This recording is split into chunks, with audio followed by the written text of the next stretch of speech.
जलतरण तलाव ठेकेदारावर गुन्हा दाखल, जलतरण तलाव बंद। पद्मावती उद्यानाजवळ असलेल्या नगर परिषदेच्या जलतरण तलावामध्ये 1 मार्च रोजी पोहत असताना यशराज माने या तरुणाचा मृत्यू झाला।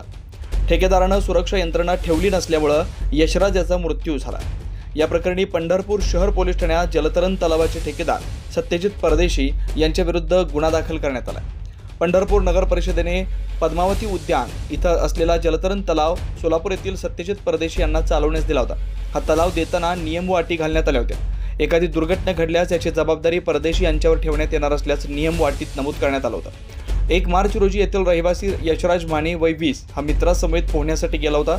पोहत असताना तो दिसेनासा झाल्यामुळे मित्रांनी पाहणी केली असता तर तलावाच्या खाली असल्याचं आढळून आलं। यामुळे लगेच मित्रांनी त्याला पाण्याबाहेर काढून उपचारासाठी रुग्णालयात दाखल केलं, मात्र डॉक्टरांनी उपचारापूर्वीच त्याचा मृत्यू झाला असल्याचं सांगितलं। या घटनेमुळे पंढरपुरात खळबळ उडाली होती। जलतरण तलावाचे ठेकेदार सत्यजित परदेशी यांनी जलतरण तलावात सुविधा पुरवल्या नसल्यामुळे यशराज याचा मृत्यू झाला असल्याचं आढळून आलंय। यामुळे पंढरपूर नगर परिषदेचे बांधकाम अभियंता नेताजी पवार यांनी पंढरपूर शहर पोलीस ठाण्यात ठेकेदार सत्यजित परदेशी यांच्या विरुद्ध गुन्हा दाखल केला। जलतरण तलाव बंद करण्यात आला।